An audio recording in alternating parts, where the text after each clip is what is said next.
Good day, everyone. So, welcome to part C of lecture 6, lecture number 6.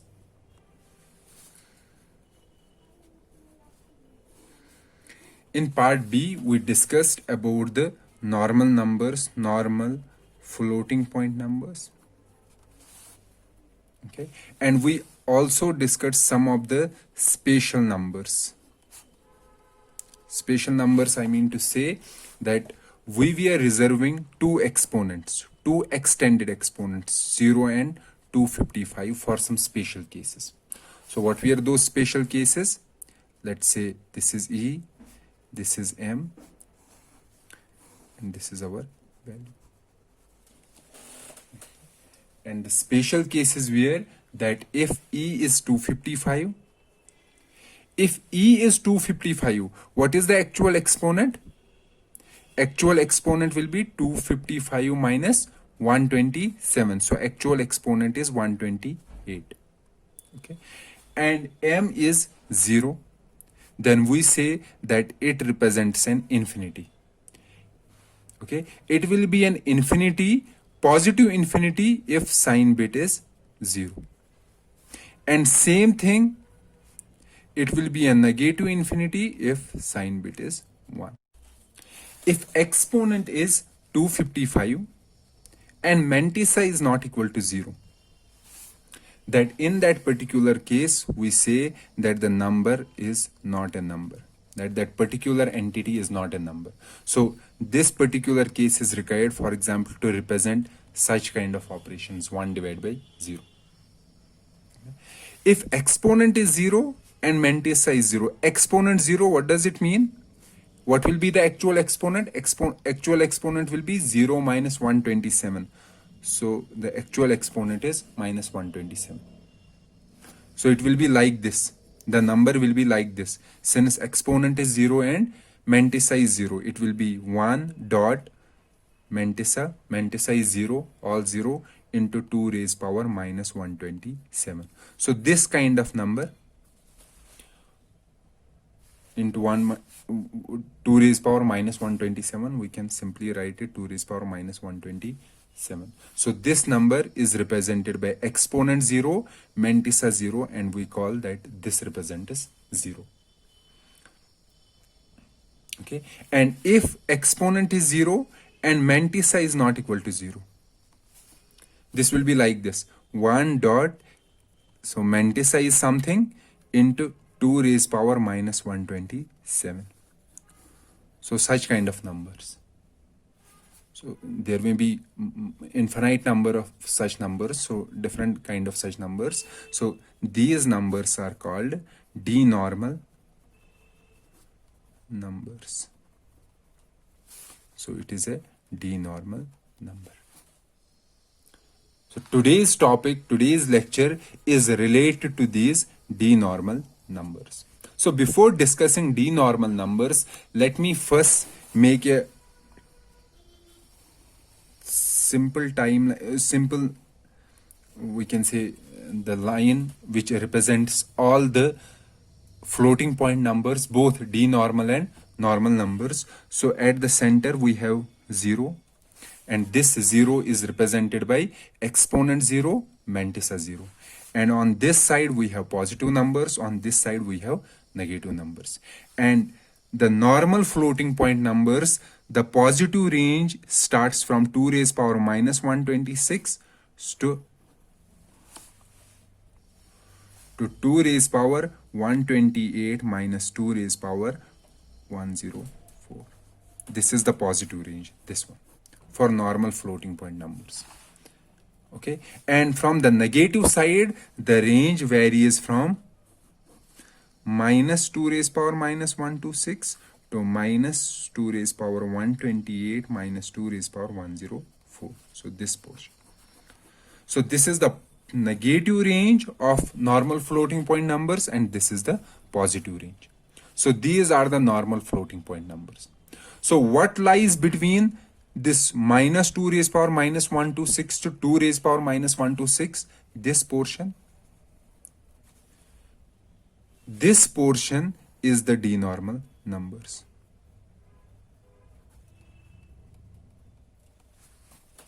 Okay. So how these are denormal numbers? See, here we have 2 raised power minus 126. So 2 raised power minus 126, if we go below this, so what will be below this? Okay, or what will be in the left hand side? Left hand side will be, let's say this number is, so this is the smallest positive number. So what is less than this smallest positive number? So less than this will be 1.000 into 2 raised power minus 126. Not 00, but something.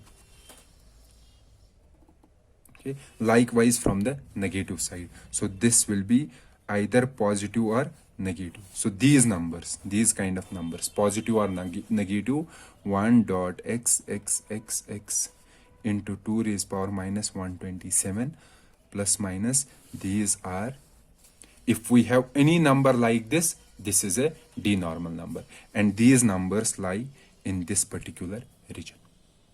So if we don't talk about the denormal numbers, then what is the issue? Let's discuss one issue. Let's say in our program, we are writing a program g is equal to 2 raised power minus 126. And f is equal to g divided by 2. Okay. And we will write if f is equal to 0, then print error.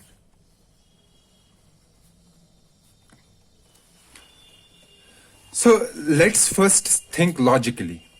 Logically, the f is equal to 2 raised power minus 126 divided by 2. So it will be 2 raised power minus 127. We know that this number is not 0. Logically speaking, this number is not 0. But considering our normal floating point numbers and these special cases, this number, we assume that if we have a number like this, 2 raised power minus 127, like this, 2 raised power minus 127, so we call this number as 0. So it will be 0. So our program will print error in this specific case if we have not handled such cases. So we have to handle such cases. That means we won't allow it to become 2 raised power minus 127. Because if we allowed it to become 2 raised power minus 127, it will itself assume that this particular number is a 0. So everything that is coming below this and above 2 raised power minus 126, our normal floating point numbers consider these numbers as 0. But actually these are not 0. There are many different numbers which are not 0. There is only one 0 and many other numbers. And these numbers are called the denormal numbers. Normal floating point numbers consider this entire range as 0. But actually this is not 0. So let's talk about the denormal numbers.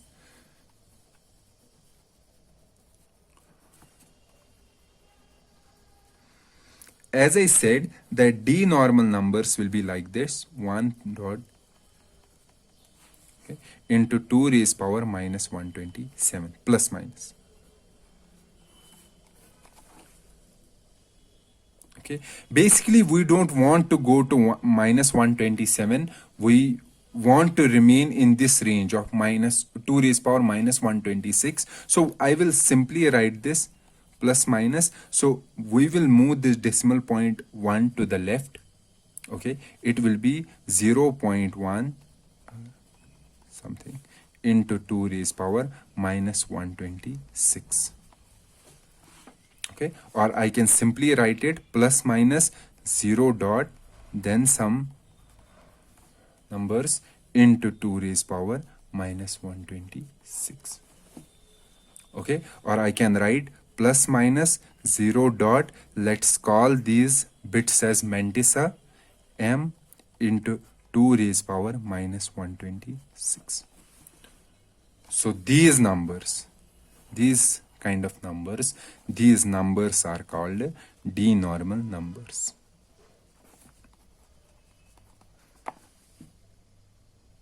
Okay. Okay, so for plus minus, we can easily write minus 1 raised to power s, where s is the sign bit, into p into 2 raised power minus 126, where s is sign bit and p is 0 plus m, or 0 dot m. M is mantissa. And mantissa is again how many bits? 23 bits.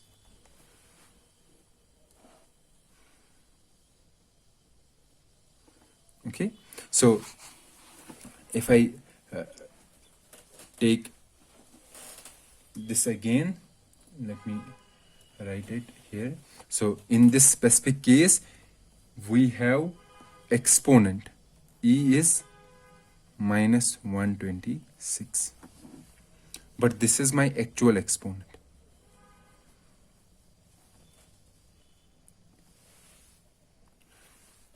However, if you see in this format, in this particular format, the actual exponent was minus 127. So we just moved this decimal point 1 to the right, okay, 1 to the left, and this minus 127 became minus 126. So actually the actual exponent is minus 127. So we can say the format of denormal numbers is like this: minus 1 raised to power s into p into 2 raised power minus 126. And this particular number is stored in our 32 bits. That here we store the sign bit, this stores the exponent. Okay, we can write exponent. So what is the exponent that is to be stored here? Basically the actual exponent plus 127. And the actual exponent will be 1. So we have to store 1 here. Okay, and this 23 bits will be mantissa. Okay. So from here we can find out what is the largest denormal number. Largest denormal number. What is the largest denormal number? So basically we know largest denormal number will be positive. So this is positive. Okay, so s will be 0. Fine. S is 0, so this becomes plus, because anything raised power 0 is 1. And then comes p. P is 0 dot m. M means that all the bits will be 1, because we have to find the largest denormal number, and we have 2 raised power minus 126. So how many bits are there in the mantissa? We have 23 bits. Okay, so expanding this, so leave the 0, this will be 1 into 2 raised power minus 1, plus this will be 1 into 2 raised power minus 2, so that will be 2 raised power minus 2, then 2 raised power minus 3, dash dash dash, up to 2 raised power minus 23, and multiplied by 2 raised power minus 126. So this portion becomes a geometric progression. Okay, and if you add this geometric progression, the sum of this geometric progression will be 1 minus 2 raised power minus 23. The sum of this geometric progression, and multiplied by 2 raised power minus 126. So the final value will be 2 raised power minus 126 minus 2 raised power minus 149. So this is the largest denormal number. Please follow the same approach and find out the smallest positive denormal number. Okay, smallest denormal number and largest negative denormal number. So these are the three things that you have to find out. So the first thing, smallest positive denormal number.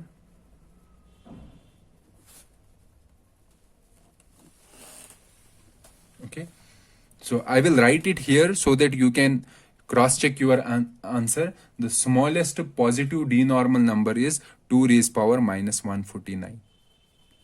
Okay, second thing you have to find is the smallest denormal number. Smallest will be from the negative side. Okay, the smallest denormal number you have to find out. That smallest denormal number will be minus 2 raised power minus 149. Okay, sorry, not this.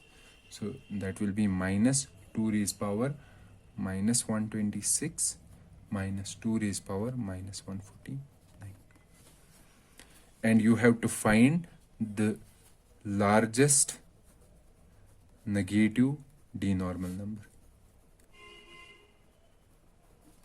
And the largest negative denormal number is minus 2 raised power minus 149. Okay, please find it out. It is very simple, as I have explained it in finding the largest positive denormal number. So you will follow the same approach and you can easily find out these three numbers. Okay, so if we again draw a line here, so let's say this is 0 here, so these and these were the normal numbers, and in between this portion and this portion, these are denormal numbers. Still there will be some portion which is not represented neither by the denormal numbers nor by the normal numbers. These are very, very small numbers, and in both these cases those numbers will be assumed that they are equal to 0. Okay, so this is the complete number line. I hope you understood this, what are the normal numbers, what are the denormal numbers. Let's say someone wants to say that why we are leaving behind this small space, because we are not representing these numbers and we are assuming that these numbers are equal to 0. But actually they are not equal to 0. Also, if somebody wants to represent a number that is outside this range, so he cannot represent that particular number, or we cannot store a floating point number that is outside this range. So we can say that if we want to extend the range of numbers, range of floating point numbers,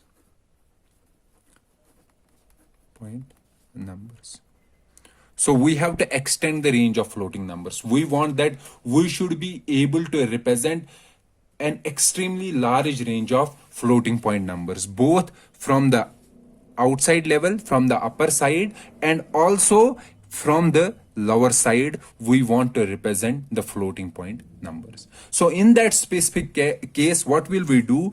Instead of using 32 bits, what we were doing in which format? IEEE 754 format. So we can use extra bits. So instead of 64 bits, we will use 32 bits, we will use 64 bits to store a floating point number.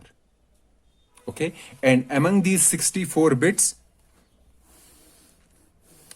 the first bit will be a sign bit, it won't change. The next 11 bits will be mantissa, will be exponent, 11 bits. And please make it sure that this will be an extended exponent.